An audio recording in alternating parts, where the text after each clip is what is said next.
On va commencer à aborder la seconde partie à travers une question que je me suis posée, que se posent toutes les personnes que j'accompagne et que vous aussi, vous devez forcément vous la poser vous aussi. C'est mais comment savoir si vous êtes porteur de ces 6 blessures primordiales de l'âme en incarnation, sachant que dans les prochaines soirées sur cette thématique-là, je vais en présenter d'autres. Ce soir, je focalise sur le temps de la fécondation, qui est essentiel, puis il y a aussi d'autres temps qui sont majeurs et essentiels dans l'incarnation de l'âme. Donc comment savoir si vous êtes porteur? Donc c'est ce que maintenant je vais vous donner plusieurs clés. Donc je vais vous montrer comment décoder les programmations, sachant que ce décodage il se fait en réalité en 2 temps. Il y a un temps qui consiste à Enfin, vous avez 2 possibilités. Si vous vous connaissez bien, si vous avez déjà fait de la thérapie, je vais vous présenter dans quelques instants les 6 blessures fondamentales, primordiales de l'âme. Et donc, à travers les explications en particulier que je vais vous transmettre, vous allez pouvoir observer si vous reconnaissez ou pas. Donc des fois vous pouvez, mais des fois vous pouvez pas, parce que les blessures primordiales de la conception, je connais pas grand monde qui les connaît, naturellement. Et après, quand vous les connaissez pas, c'est aussi le cœur de mon travail. Après, ça implique de demander un diagnostic personnel, et qui fait qu'à partir du diagnostic, je peux chercher et vérifier quelles sont les blessures que vous portez. Ça vous permet après de passer en phase active pour demander un soin. Voilà. Donc on va commencer tout de suite avec la première blessure de l'âme en incarnation. C'est la blessure qui est liée à ce qu'on appelle la conception accidentelle, la conception non désirée. Donc dans ma génération, dans la génération de nos parents, là où quand la contraception n'était pas encore très développée et surtout n'était pas fiable, la plupart, il y a 90% des enfants, il y a une cinquantaine d'années, la plupart, ils sont tous le fruit d'une conception accidentelle, de non désirée. Il y a une petite minorité qui était vraiment désirée, mais à cette époque-là, les conditions de vie étaient tellement difficiles. Quand je parle de ça, entendez bien que je parle pas seulement de la France, je parle de la terre entière, notamment des pays sous-développés, des pays qui ont beaucoup changé et qui ont amélioré leur qualité de vie depuis quelques dizaines d'années. Mais en remontant il y a encore 50 ou 100 ans, les conditions de vie généralisées sur Terre, c'était encore très dur, hein. Donc la plupart des enfants, ils n'étaient pas désirés, c'était des accidents. Ils étaient acceptés, mais ils n'étaient pas désirés. Donc qu'est-ce que ça implique? Ce simple constat qui semble tellement banal, ce qui va se passer, c'est ce que je vais vous expliquer tout de suite, c'est que la conception accidentelle, une conception non désirée, qu'est-ce que ça veut dire? Ça veut dire que il y a un non-désir fondamental des parents de vous créer. Je vais vous parler à vous comme si c'est vous qui étiez concerné, puisque les grandes généralités, c'est pas intéressant. Donc si vous-même vous êtes le fruit d'une conception accidentelle, d'une conception non désirée, ça veut dire que d'entrée, au moment de la fécondation, ce que vous avez reçu vous, c'est l'absence de désir des parents pour vous.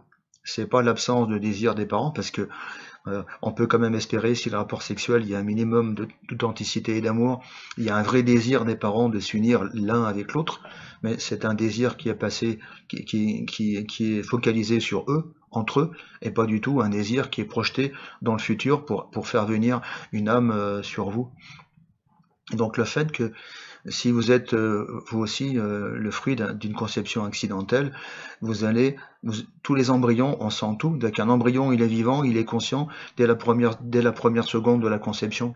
Même si l'âme elle n'est pas encore totalement incarnée, il y a déjà la conscience de l'âme qui est présente dans la première cellule. Et c'est ce qui fait que déjà elle commence à prendre des chocs, comme je vous l'expliquais il y a quelques instants.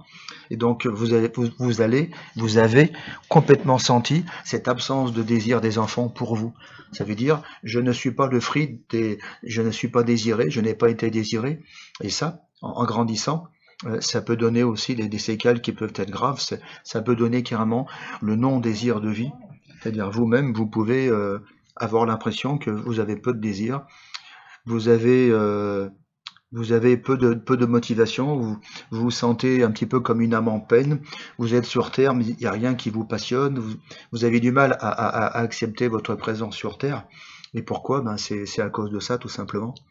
C'est que si vous êtes le fruit du non-désir des parents, vous avez vous reçu le non-désir de vie, et donc pour vous, ça devient un non-désir d'être vivant, à cause de l'absence de désir pour vous, des parents. Donc, vous voyez, ça paraît rien, mais je peux vous dire, dans ma bouche, quand je parle du non-désir de vie de l'enfant, c'est quelque chose qui va le marquer toute sa vie. Oui.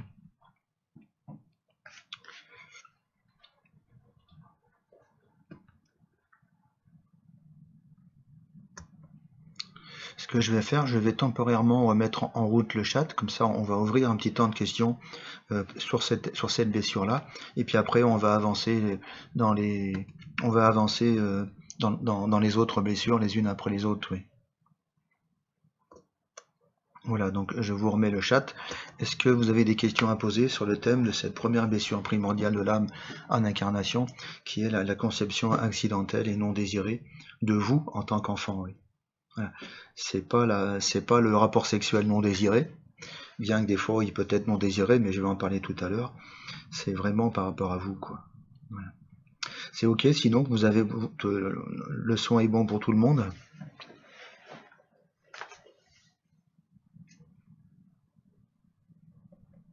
D'accord.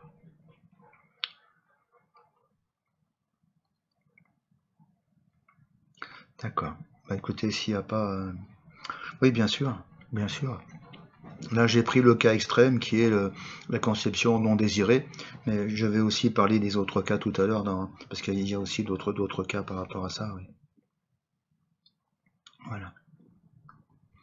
Comme je vous l'ai expliqué hier, pour ceux qui étaient présents hier, les mosaïques de blessures, il y en a plein, avec plein de dégradés, et c'est pas évident, donc je vais quand même simplifier.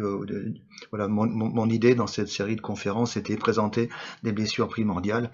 Et bien évidemment, il y a des aides qui vont en porter non seulement une, qui vont porter des variantes de la même blessure, et qui peuvent porter 2, 3, 4 blessures simultanément, quoi. Voilà.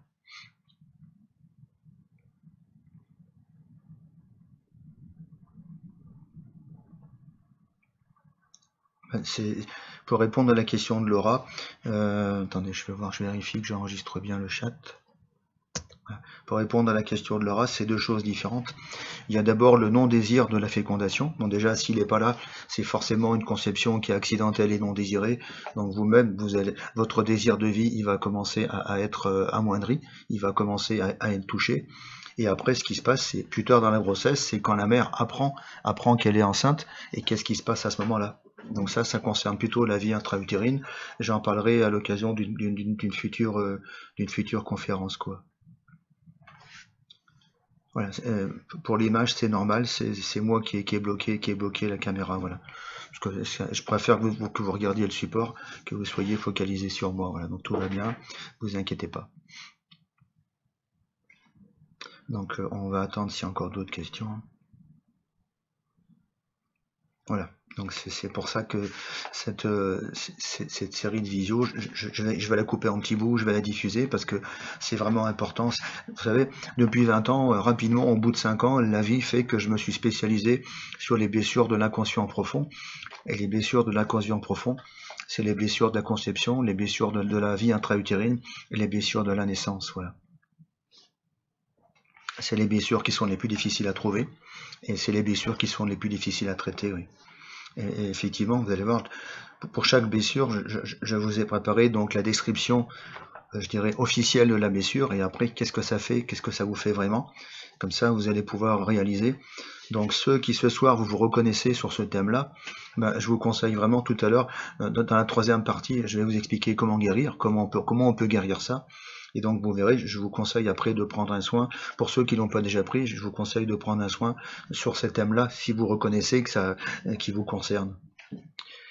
Voilà, donc s'il n'y a pas d'autres questions, ce que je vous propose, on va continuer, puis on va aborder la seconde partie maintenant, la deuxième blessure.